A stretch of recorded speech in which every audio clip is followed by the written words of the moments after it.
At the class reunion, everyone was egging them on. Jenna Reynolds and her first love, Dylan Brooks, were pushed into playing a suggestive party game. She didn't say no. They ended up in bed together that night.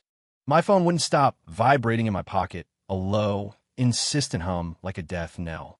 I was hunched over rows of stark white bisqueware at a pottery studio, carefully running my thumb over the smooth, cool surfaces of the clay, trying to picture which curve Jenna would like best.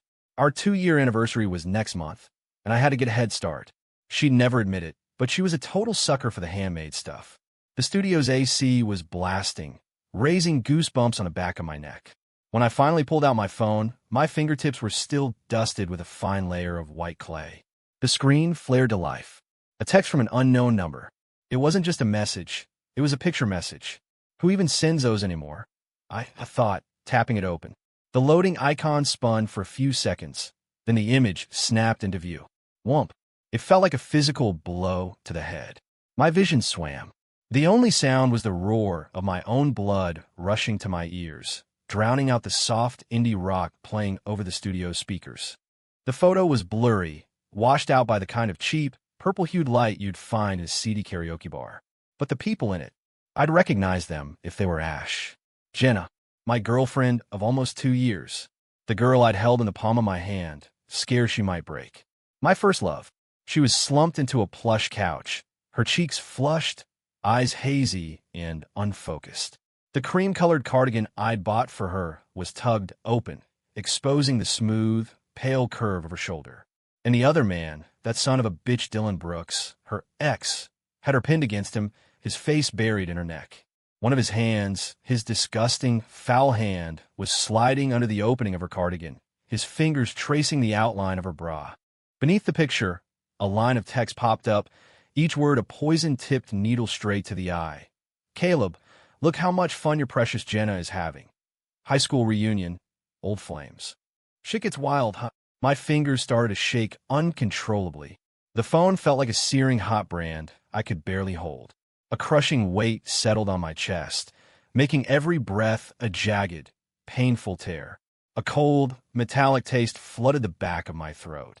Fuck, I rasped, my voice like sandpaper. Sir, are you okay?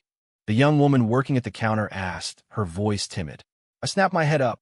My bloodshot eyes and twisted expression must have terrified her, because she took a step back, her face pale. Okay, how the fuck could I be okay? The world tilted and warped. Jenna's face, lost in pleasure. Dylan's trespassing hand. Those mocking words. All of it burned onto my retinas. The simple white ceramic mug I had chosen, the one I was going to glaze for her myself, sat innocently in my other hand, cool and smooth. Crack! A sharp, violent sound shattered the quiet of the studio. I didn't even realize how hard I'd squeezed. The mug, which had held all my hopes and affection, had exploded in my grip. Razor-sharp shards of porcelain and gritty clay dust burst outward. Several sharp edges dug deep into my palm, and crimson beads of blood welled up instantly, mixing with the gray-white dust to form a sticky, obscene paste. Did it hurt? I couldn't feel it. The sting in my palm was nothing compared to the chunk of flesh that felt like it had been ripped from my chest. The salesgirl let out a small scream, her hands flying to her mouth as she stared in horror at my bleeding hand and the mess on the floor. I looked down at the blood pooling in my palm, drop after drop landing on the sharp fragments, blooming into small, jarring patches of red. A perfect mirror of my own heart, shattering and bleeding out. Almost 2 years. From the first fumbling attempt at holding hands to knowing the rhythm of each other's breath. I thought we were different. I thought Jenna was mine, belonged to me, Caleb Vance, and no one else. What fucking joke. A reunion? A party game? An accident? To hell with accidents.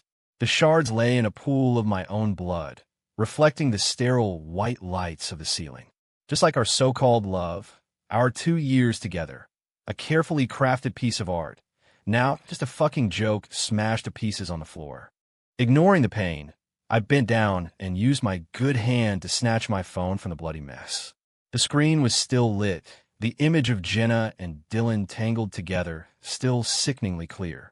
My knuckles were white, my joints cracking from the force of my grip.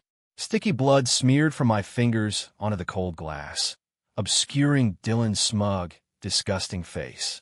I stared at the filth beneath the smear of red, a low, guttural sound escaping my throat, like the growl of a wounded animal. It wasn't a sob. It was the sound of something inside me breaking for good. Jenna, and every last person who pushed her into his arms, who took this picture, not a single one of them was getting away with this. A drop of blood fell from my fingertip, landing squarely on the triumphant smirk on the man's face on my screen, blooming into a dark, blurry stain. The sound of the key in the lock was unnervingly loud, a single, sharp click in the dead-silent apartment. The door swung open, and the dim hallway light outlined Jenna's silhouette.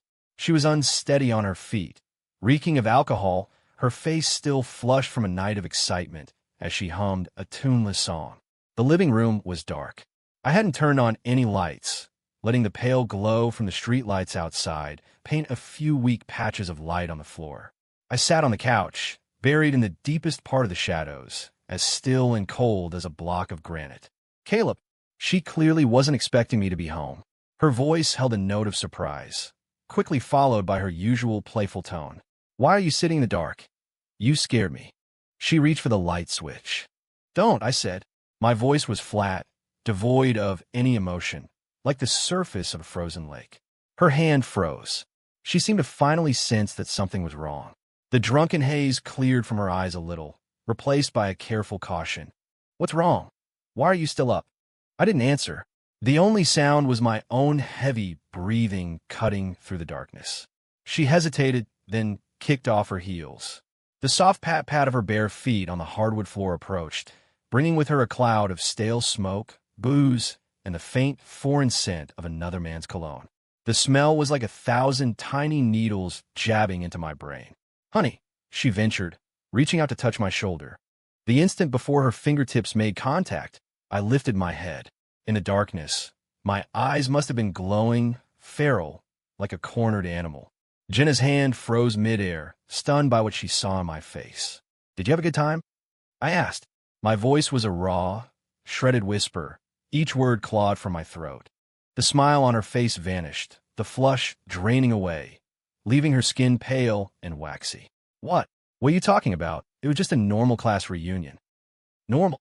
I let out a dry, rattling laugh that sounded hideous in the dark. I slowly raised my uninjured hand, the one still clutching my phone, which had grown hot from my grip. My thumb swiped, and the screen blazed alive.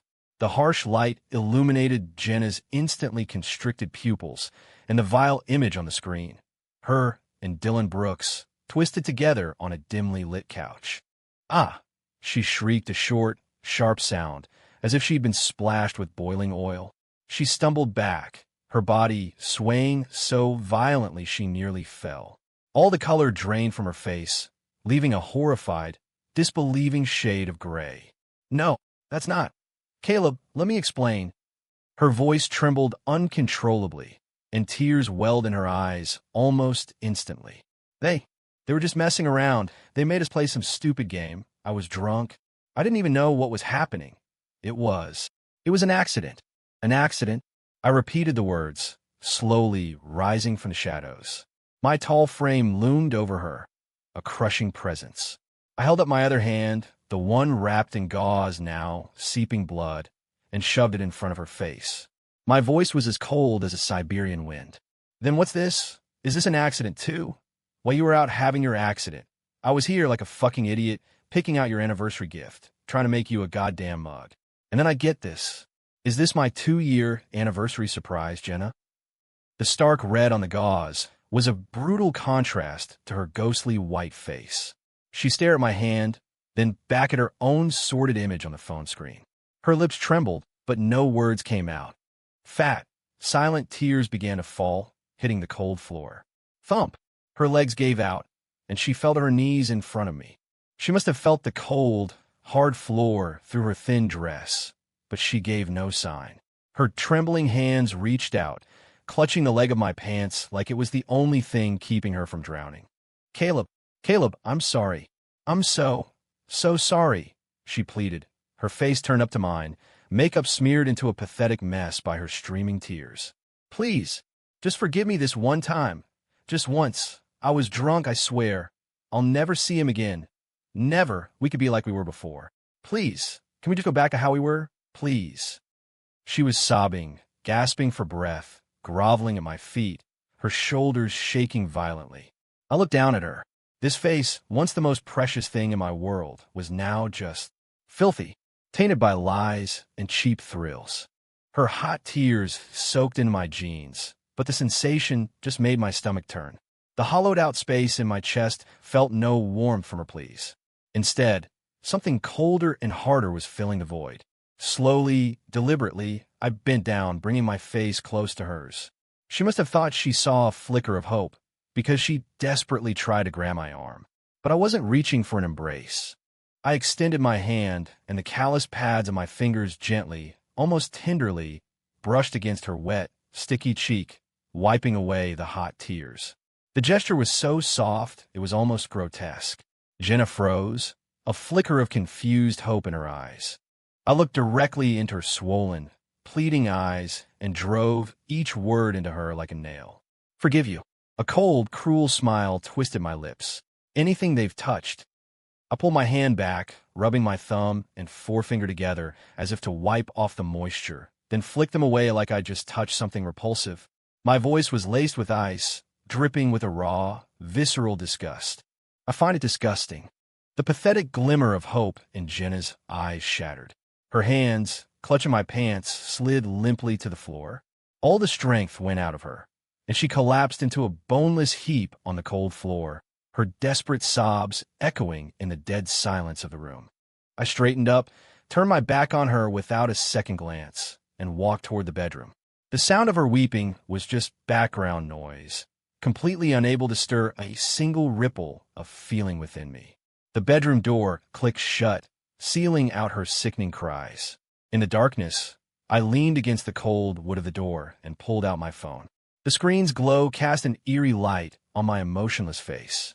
I opened my contacts and scrolled to a name I hadn't called in a long time. Rizzo. The phone rang once before he picked up. Yo, Caleb? A rough, gravelly voice answered over a background of loud noise. Rizzo, I said, my voice is flat and hard as steel. I need you to look into some people for me. I want everything on them, and I want it now. Rizzo was brutally efficient. Less than 3 days later, a thick manila envelope appeared silently in the mail slot of my front door. No return address, no fingerprints. I sat on the couch under the single, dim light of a floor lamp. The contents of the envelope were spread across the coffee table in front of me. Printouts, photos, copies of bank statements. A meticulously assembled mosaic of filth. The ashtray was overflowing. The air was thick with the bitter smell of nicotine. I took a final, hard drag from the cigarette burning between my fingers, the hot smoke a temporary anesthetic for my throat. My eyes, cold and clinical, scanned the documents and locked onto a name and a face. Jessie Thorne. The woman in the photo wore the sharp, over-the-top makeup of an influencer, her chin surgically pointed, her smile for the camera a caricature of confidence. She was the one, the best friend, who had cheered the loudest at the reunion, laughed the hardest, and then helpfully sent me the pictures to share the fun. The file was a page-turner. Jessie Thorne, a wannabe influencer who had built a minor following on TikTok and Instagram, with a surgically enhanced body and a library of filters. On the surface, she was glamorous. Underneath, she was a mess. She was drowning in nearly $50,000 of debt from high-interest personal loans and credit for cosmetic procedures, robbing Peter to pay Paul just to keep up appearances. Her latest obsession was getting signed by a mid-tier MCN called Stellar Media Group, hoping a professional team could boost her profile enough to finally dig her out of the hole she was in. Stellar Media. I whispered the name, my fingertip tracing the words on the page. A slow, cold, and twisted smile spread across my face. Well, look at that. An opportunity. A few days later, I was in the sleek, high-rise office building that housed Stellar Media Group. I was wearing a tailored charcoal gray suit. My hair was perfectly styled, and I had on a practiced, professional smile that radiated quiet confidence. I carried a leather portfolio embossed with the logo of a well-known venture capital firm. The receptionist's demeanor shifted to one of deep respect the moment she saw my business card. Mr. Vance, right this way. Mr. Sterling is expecting you. I was shown into a bright, spacious conference room. A few moments later, a man in his early 40s entered, his suit sharp, his hair slicked back. His face was a mask of enthusiastic welcome. This was Mark Sterling, the head of Stellar Media. "Caleb, what an honor. Please have a seat." Sterling shook my hand vigorously, his eyes darting to the portfolio in my hand. "To think your firm is interested in Stellar. We're truly flattered." "The pleasure is all mine, Mark," I said with a smile, settling into a chair. "Our fund is currently exploring investments in the new media space, and we see a lot of potential in Stellar's niche." I opened my portfolio, sliding out a few professionally prepared market analysis reports and a preliminary letter of intent. "Here's our initial assessment and a few of our thoughts." Sterling's eyes lit up. He took the documents and began flipping through them, muttering compliments. "Impressive. Very impressive. You've certainly done your homework, Caleb." The meeting went smoothly. I spoke fluently about market trends and operational scaling, backing up my points with hard data that had Sterling nodding along, his eyes practically gleaming. For an MCN like Stellar, hungry for expansion, the interest of a major VC firm was like rain in a drought. As we were wrapping up, I took a sip of my water and glanced, as if by chance, at Sterling's phone on the table. The screen was lit, showing his lock screen, a picture of a scantily clad woman posing on a beach. "Well now," I said, raising an eyebrow with a conspiratorial man-to-man grin. "Good eye, Mark. She's definitely got something." Sterling chuckled, a little embarrassed but also proud. He picked up his phone. "Huh, just some influencer I'm tracking. Her name's Jessie Thorne. Pretty active on TikTok, looking to sign with us." "Jessie Thorne." I furrow my brow, pretending to search my memory. Then my expression shifted to something more complicated, hesitant. Sterling immediately picked up on it. "You know her, Caleb?" he asked, leaning forward. I put down my glass and leaned in as well, lowering my voice. "Mark, since we're talking about a potential partnership, I feel like I should be upfront with you about something." He sat up straighter. "Go on." "This Jessie Thorne," I said, my voice now a confidential whisper, "her reputation. It's not great. I've heard she's got a messy personal life, and more importantly, she's leveraged up to her eyeballs in high-interest debt. Huge numbers. A few other platforms have had to deal with the fallout from her loan defaults. It's a legal and PR nightmare." I paused, watching his face harden. "Mark, when you're signing talent, brand safety and risk management are everything. A liability like her is a ticking time bomb. The day her creditors show up at your door or her dirty laundry gets aired online, all your investment, not to mention the company's reputation, goes up in smoke. It's just not worth the risk." Sterling's expression was grim. The hand that had been idly flipping through my proposal was now still. A friendly tip from a potential multi-million-dollar investor carried a lot of weight. Whatever appeal Jesse's follower count and surgically perfected face held for him a minute ago had just evaporated. "I had no idea," Sterling said, slapping his thigh with a look of genuine gratitude and alarm. "Thank you for the heads up, Caleb. You may have just saved me a major headache. We can't afford that kind of trouble." Right there in front of me, he pulled up Jesse's contact info on his phone and blocked her number. The action was swift and decisive. I watched him, a placid smile returning to my face. "You're a smart man, Mark. Our partnership will be built on stability and long-term growth." "Absolutely. You're absolutely right," he said, nodding eagerly, his tone now even more deferential. When I left the building, the afternoon sun felt harsh. I got in my car, but didn't start it right away. I unlocked my phone. The wallpaper was still the picture I'd carefully chosen a few days ago, a photo of Jenna with her sweetest smile. I stared at it for a few seconds before my thumb, cold and deliberate, deleted it forever. Then I opened a secure folder, where a few other photos were stored. One showed Jessie Thorne outside a seedy, underground gambling den, talking to a thick-necked loan shark with a heavy gold chain. Her expression was a pathetic mix of fawning and terrified.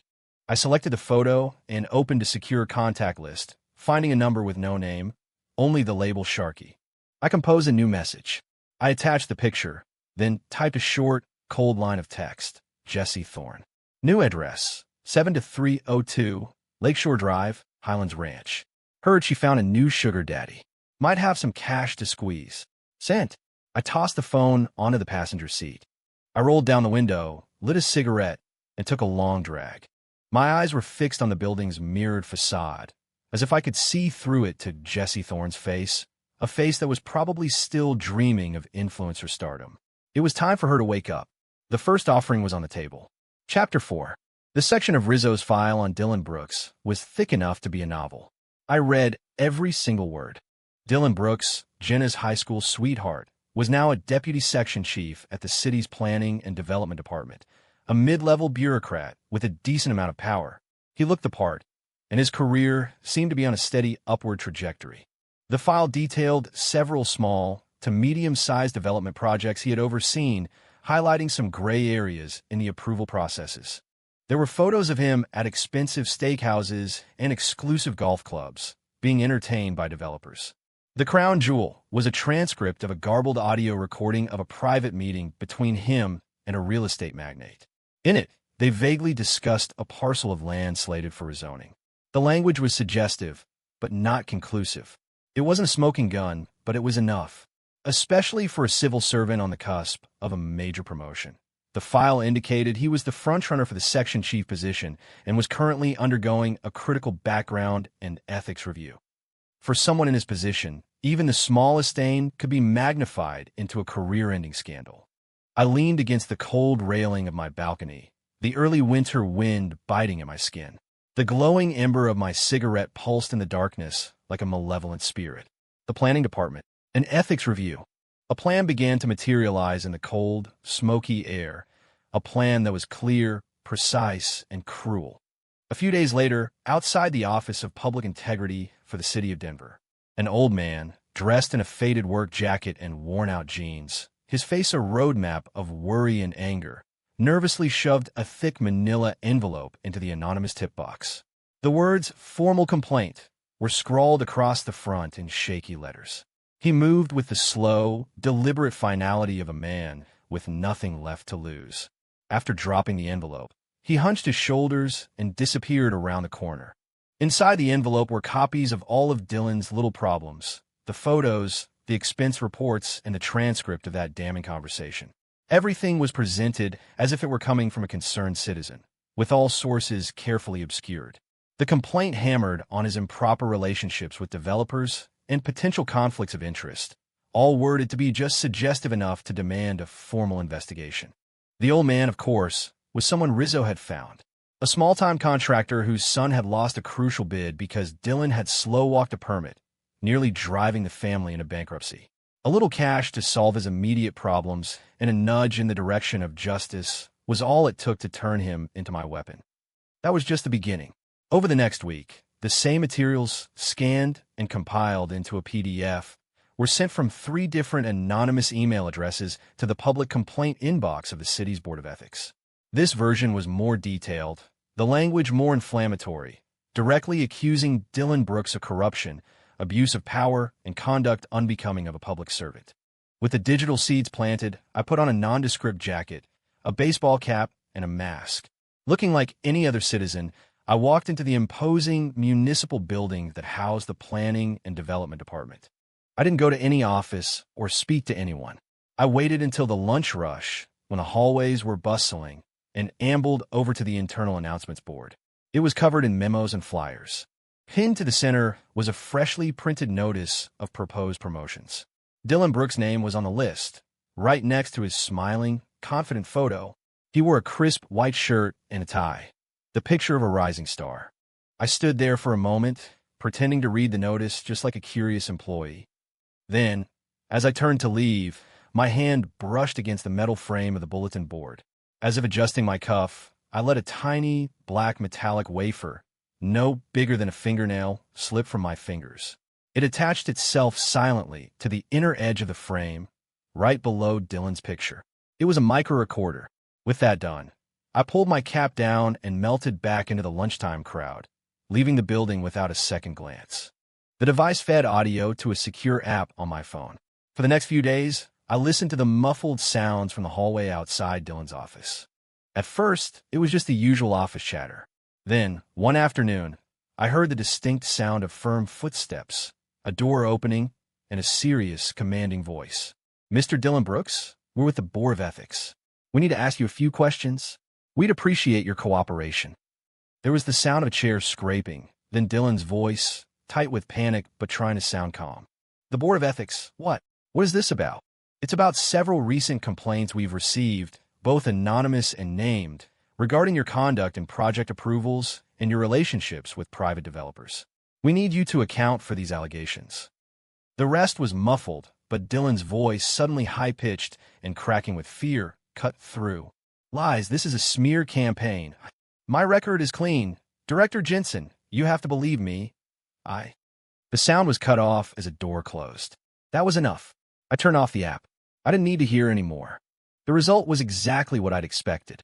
A week later, the promotion notice on the bulletin board was quietly taken down. No explanation, no announcement. Dylan Brooks' name simply vanished. A few days after that, the office rumor mill started churning. Deputy Chief Brooks had been suspended. All his projects were reassigned, and he was on indefinite administrative leave, pending the outcome of the investigation. While the board might never find enough hard evidence to formally charge him, I never intended for them to. The mere existence of an investigation was a death sentence for his career. The promotion he'd been so close to grasping was gone forever. Even his current job was hanging by a thread. I stood at the floor-to-ceiling window of a hotel suite high above the city, looking down at the glittering expanse of lights. My phone lit up with a new message from Rizzo. It was a single photo. In it, Dylan Brooks sat alone in the corner of a dive bar, his face unshaven, his eyes hollow and filled with impotent rage. A collection of empty shot glasses and a half-empty bottle of cheap whiskey sat in front of him. The polished, ambitious bureaucrat was gone, replaced by a broken man who looked like a stray dog with a shattered spine. I raised my glass of bourbon, toasting the sparkling, indifferent city that had just consumed his future. "Cheers, Chief Brooks," I murmured. The amber liquid burned its way down my throat, leaving a cold, satisfying sweetness in its wake.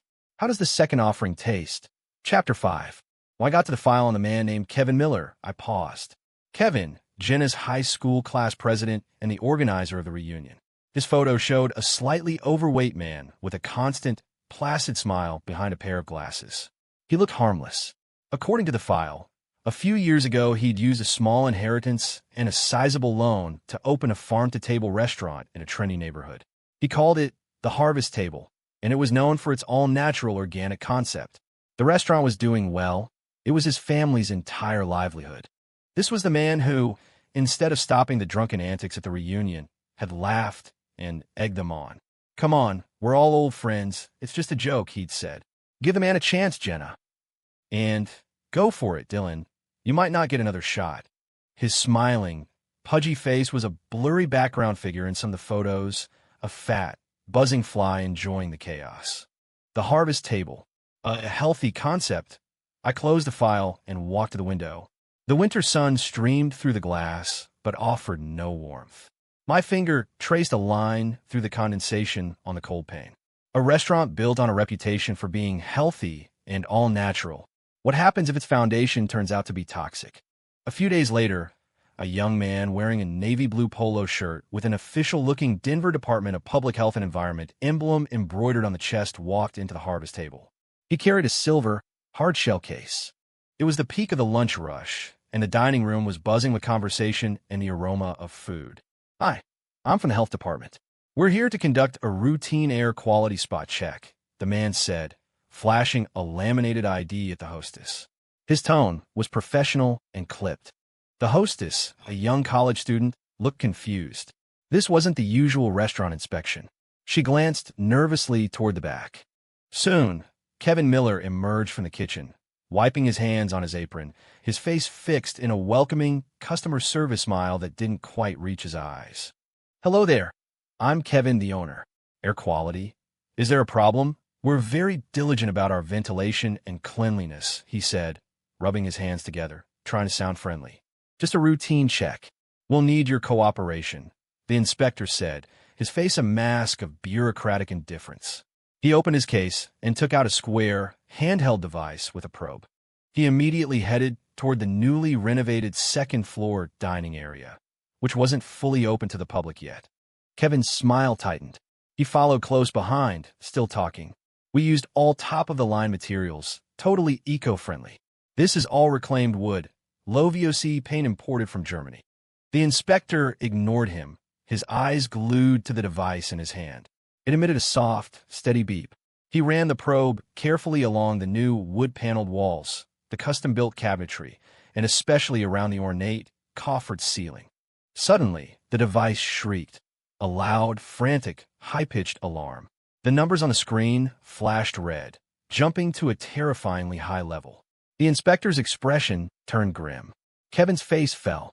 The color drained from his cheeks, and a sheen of sweat instantly appeared on his forehead. What? What's that? That's impossible. The inspector didn't respond. He pulled several small, sealed air sampling canisters from his case. He carefully collected samples from the areas where the alarm was loudest, deep inside the new cabinets and near the ceiling vents. His movements were precise, methodical, and radiated absolute authority. Sir, this initial reading shows that the formaldehyde levels in this area are dangerously high. We'll need to confirm the exact numbers at the lab, the inspector said, his voice cold. This is a serious public health violation. As per city regulations, this entire second-floor area must be sealed and closed to the public until you have remediated the issue and passed a follow-up inspection. We will also be filing a report with the Department of Excise and Licenses. You will be contacted regarding further steps. High levels, sealed. Kevin looked like he'd been struck by lightning. His large body swayed, and he grabbed onto a table for support. His voice was a strangled whisper. Officer, there must be some mistake. I used the best. The numbers don't lie. The inspector cut him off. He was already writing on a yellow violation notice, which he then slapped down on a nearby table. This is effective immediately.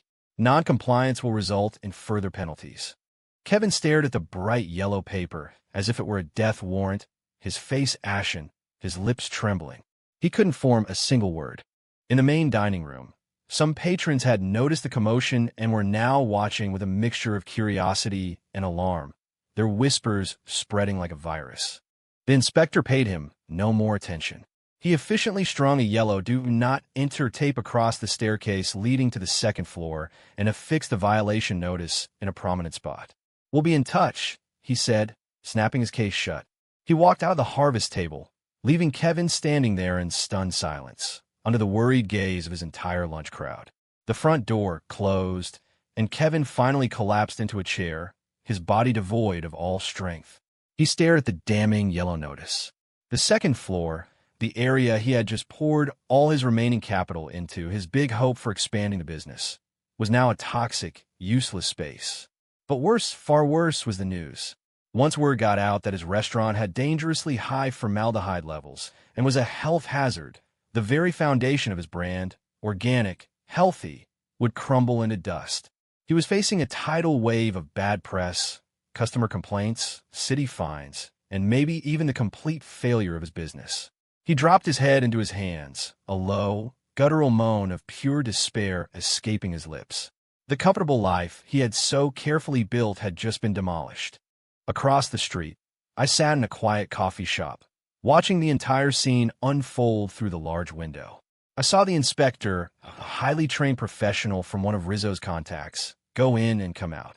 I saw Kevin's instant collapse. I saw the panic on the faces of his staff. The coffee in my cup was cold, its bitterness sharp on my tongue. I pulled out my phone and opened the Reddit app. I created a new anonymous account. u/ConcernedDiner 303. My fingers moved swiftly over the cold screen. Title, warning. Popular farm-to-table restaurant, The Harvest Table, in Low-High shutdown for toxic formaldehyde levels, putting customers at risk. I attached a photo I'd taken from across the street, a clear shot of the restaurant's entrance, with a yellow violation notice taped to the door.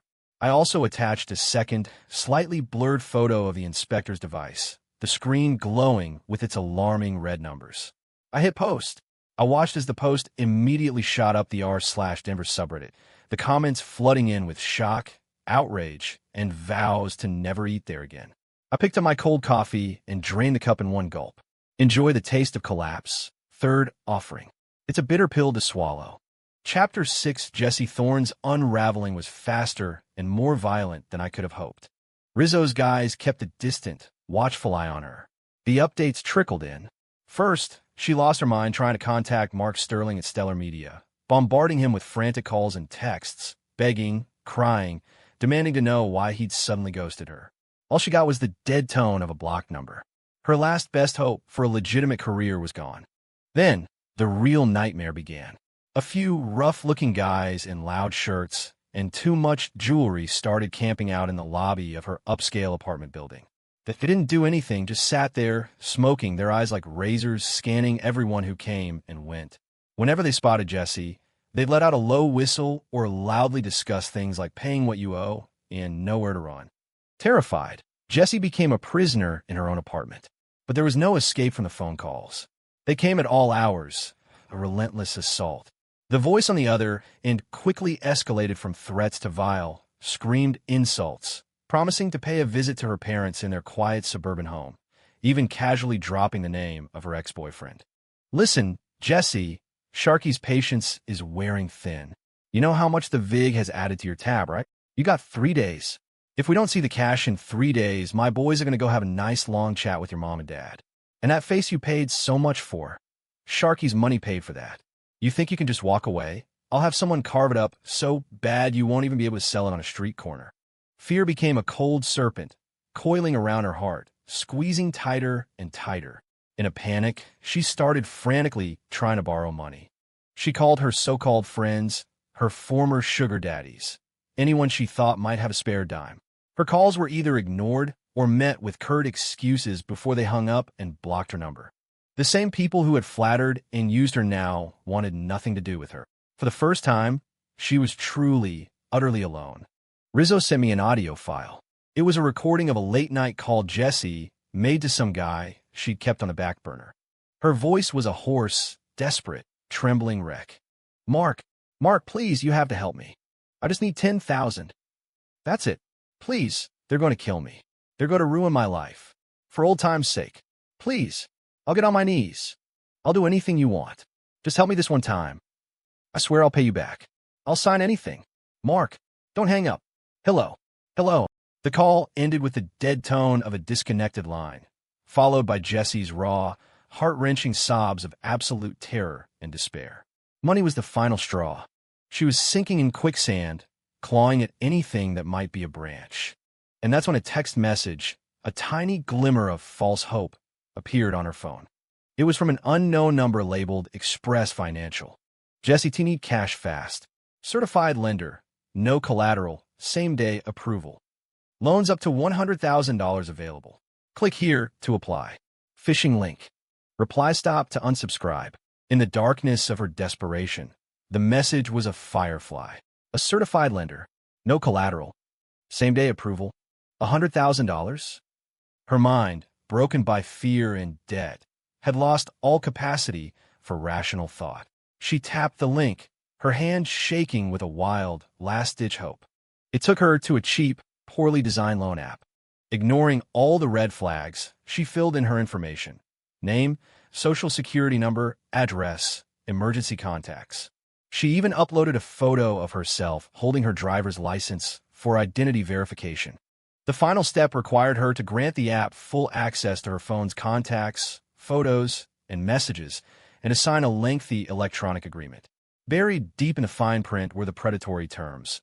A principal of $20,000, with a daily interest rate of 1%, a $3,000 upfront processing fee, meaning she'd only get $17,000, and a mountain of late fees. The agreement also gave the lender the right to use any means necessary to collect, including contacting everyone in her phone. She was too terrified to read any of it. All she could think was, get the money. Pay off Sharky. She didn't even notice that the lender listed in the agreement, Gold Standard Financial, was just another shell corporation owned by Sharky himself. She jabbed agree and accept loan. Instantly, the app displayed approved. Less than 5 minutes later, a text from her bank arrived. Chase Bank, a deposit of $17,000 has been made to your account ending in XXXX. Money, real money. Jessie stared at the numbers, her body shaking with relief, tears streaming down her face. She had been saved. She immediately transferred $15,000 to Sharky's account. That would buy her some time, right? Her relief lasted exactly 3 days. Then the call started again, more vicious than ever. The amount they were demanding had ballooned to an impossible number, $50,000. You trying to play games with us, bitch? 15 grand. You think that covers it? With interest and penalties, you owe 85 grand now. And that little $17,000 loan you just took out, that doesn't even cover the VIG. Read the fine print. 1% daily interest. It compounds. We want 50 grand by tomorrow, or we're coming to your door. No, that's not possible. It's only been 3 days. It's in the contract you signed. Or are you going to tell me you can't read? Fine. Have it your way. My guys are on their way to see your parents right now. And we're about to send all your little friends and family some of your private photos. We're going to make you famous, all right. The line went dead. Jessie collapsed, a cold dread washing over her. She scrambled to open the loan app, found the agreement, and finally read the terms. The moment she saw the daily interest rate and the penalty clauses, her world went black. It wasn't a lifeline she had grabbed. She had willingly jumped into a deeper, darker pit of hell. The new debt was piled on the old, a pair of venomous snakes wrapped around her neck, strangling the last bit of life out of her. The last update from Rizzo was a single photo. It showed Jessie sitting in a 24-hour 7-Eleven, staring blankly out the window. Her face was a ghostly white, her eyes vacant. An untouched cup of instant noodles sat on the table in front of her. The city's neon lights reflected on the glass, painting her empty, hopeless face. She looked like a broken doll, her soul completely gone.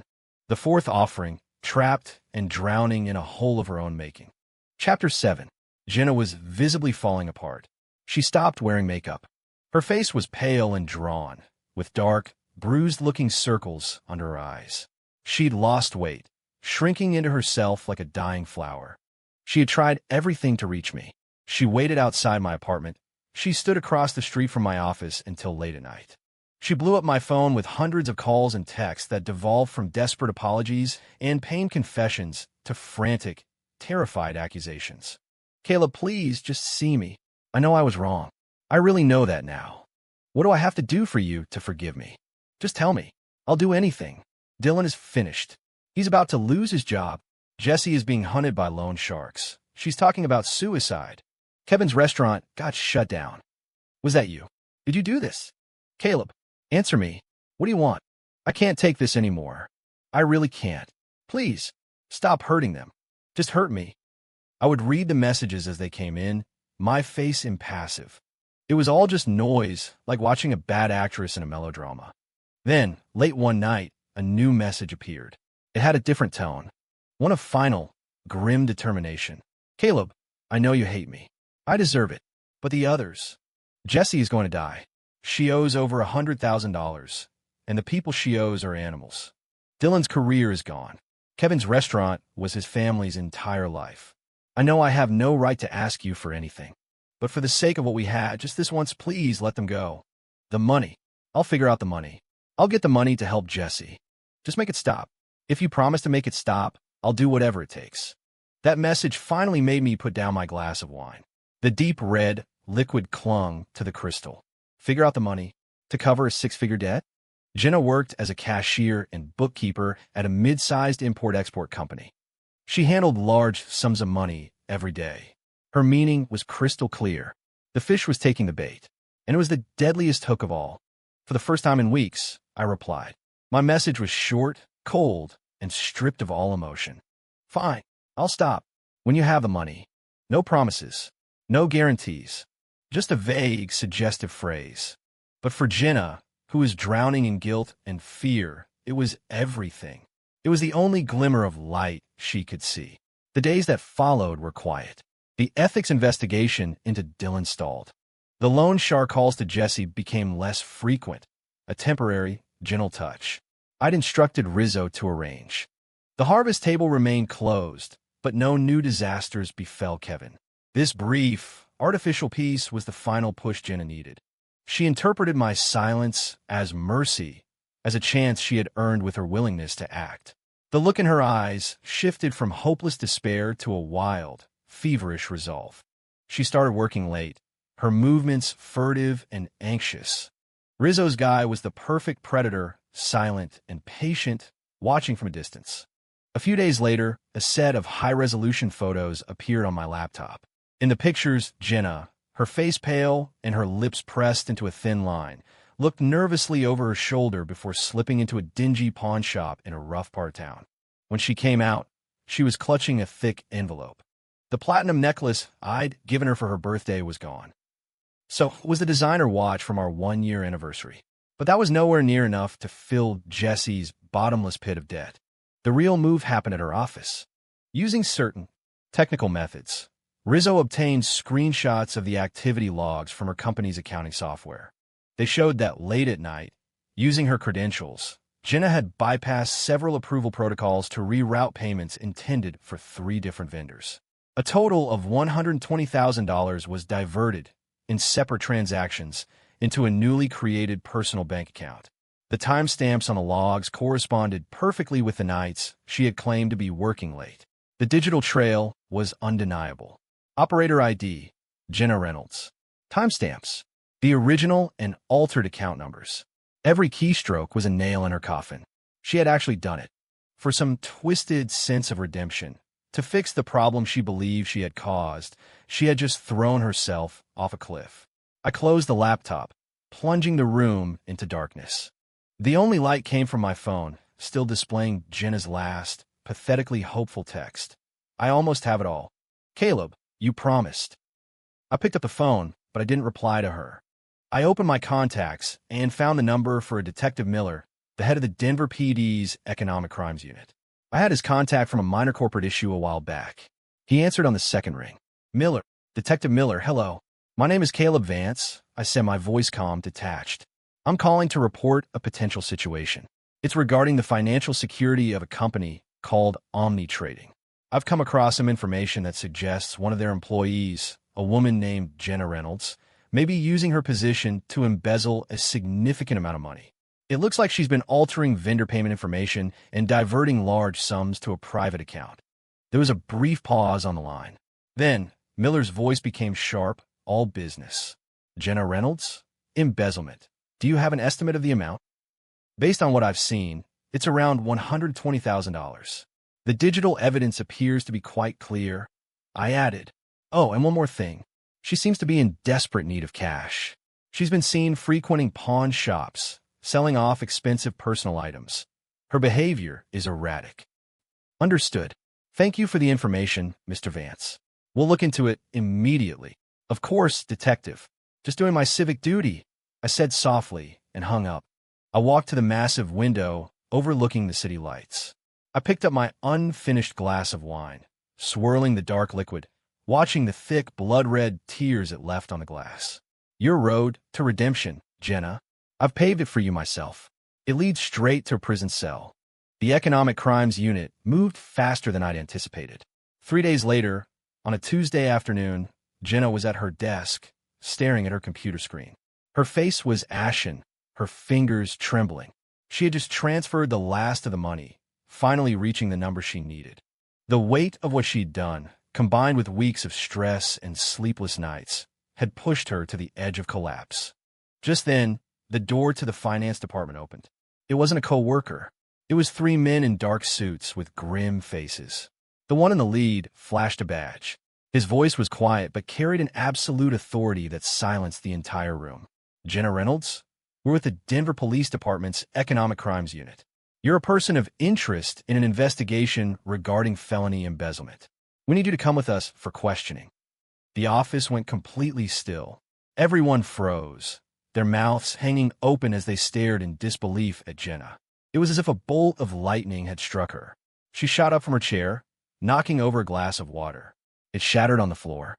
The blood drained from her face, leaving it a waxy, corpse-like white.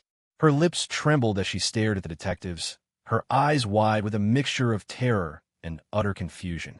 No, that's impossible. You've made a mistake, she stammered, backing away until she hit a filing cabinet with a dull thud. We can sort that out downtown, the lead detective said, his tone flat.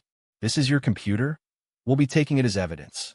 We will also need to review all accounting records you've handled. Now please come with us. The other 2 detectives moved to her sides, their presence casual but inescapable. A horrifying realization seemed to dawn on Jenna. Her terrified gaze swept across the room, over the shocked, scornful, and secretly thrilled faces of her colleagues. Finally, her eyes seemed to look right through the walls, fixating on something far away. On someone. Caleb. It was Caleb Vance. He set me up. He made me do it, she suddenly shrieked, the sound tearing from her throat. Tears streamed down her face as she unraveled completely. It was him. It was all a trap. He's trying to destroy me. You should be arresting him. Arrest him. The detective frowned. Ma'am, please calm down. You can make a full statement at the station. For now, you need to come with us. They were clearly used as suspects trying to deflect blame. Jenna was escorted out, struggling and thrashing. Her hair was a mess, her face contorted in a mask of crazed desperation as she screamed my name over and over. Caleb, you're a monster, a bastard. You'll burn in hell for this. You ruined me. I'll haunt you. I swear to God I'll haunt you, Caleb. Her shrill, desperate cries echoed down the hallway before being cut off by the closing elevator doors. News travels fast. Dylan, Jesse, and Kevin, all consumed by their own private hells, soon heard that Jenna had been arrested for embezzling over $100,000. After the initial shock wore off, they weren't filled with sympathy. They were filled with a new, bone-chilling terror. They all understood. Jenna's attempt to save them had sent her straight to prison.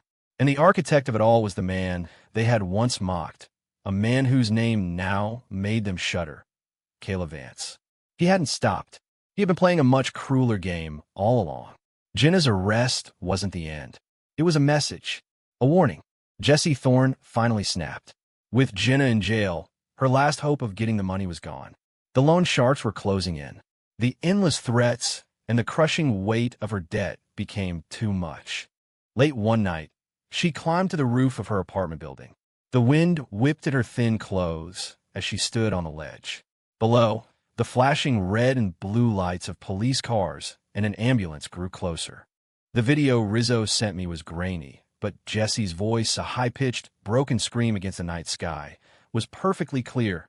Caleb, while you are a psycho, a murderer, I'll drag you to hell with me. I swear I'll drag you to hell.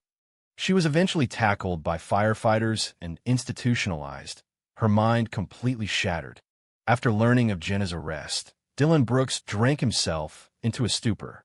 He stumbled to the front of the planning and development building and started screaming obscenities at the silent, imposing structure, cursing his bosses, cursing the city, before finally focusing all his venom on one person.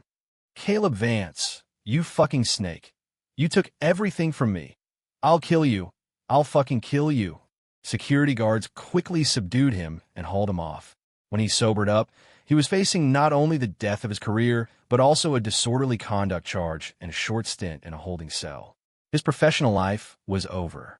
Kevin Miller's restaurant, the Harvest Table, went bankrupt. Caught between the health department violations and the bad press, he was forced to sell everything, including the building itself, just to pay the fines and settle his debts. He and his family were evicted from their home and moved into a cramped, run-down apartment.